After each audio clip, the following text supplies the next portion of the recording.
الحمد لله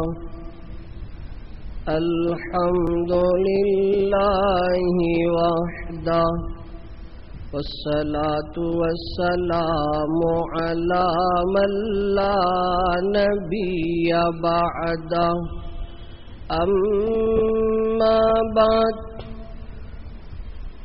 فأعوذ بالله من الشيطان الرجيم بسم الله الرحمن الرحيم إن الذين يؤذون الله ورسوله لعنهم الله في الدنيا والآخرة وأعد لهم عذابا أليما.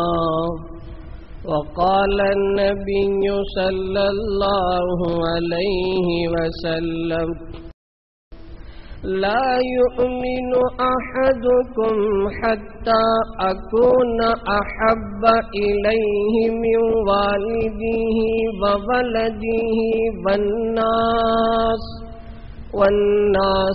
أجمعين. وعن علي رضي الله عنه من سب نبيا قتل ومن سب أصحابه جلد أو كما قال. بزرگان محترم، عزیزان گرامی، السلام علیکم ورحمۃ اللہ وبرکاتہ.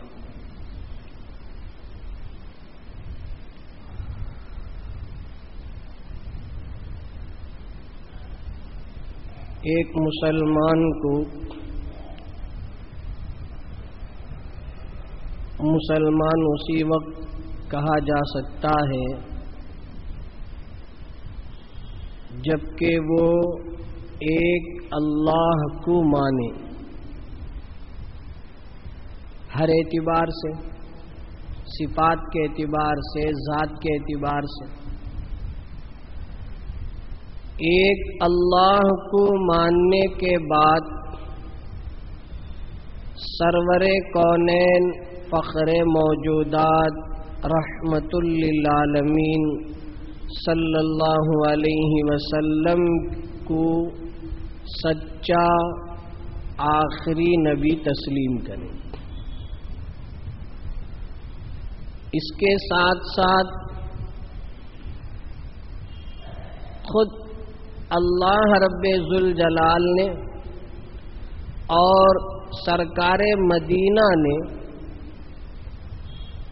ایک مسلمان کی شان کو بتلایا ہے کہ مسلمان کیسا ہو. اللہ کے نبی صلی اللہ علیہ وسلم جب نبی بنائے گئے تو اس کے بعد مکہ کے اندر جو لوگ تھے ایمان والے تعداد کے حساب سے کم تھے، گنتی کے حساب سے کم تھے. مشرکین اور کافر ان کی تعداد میجارٹی زیادہ تھی. عام طور پر دنیا کا گویا کہ ایک معمول ہے کہ جس کی میجارٹی ہوتی ہے، جس کی تعداد زیادہ ہوتی ہے، وہ اپنا چلانے کی کوشش کرتا ہے، اور جو تعداد کے حساب سے کم ہوتے ہیں اس پر ظلم و زیادتی کرتے ہیں. چنانچہ مکے کے اندر بھی ایسا ہی ہوا. نبی جب ایمان توحید کی دعوت دیتے تو یا تو براہ راست مقابلہ کرتے یا ان کا مذاق اڑاتے.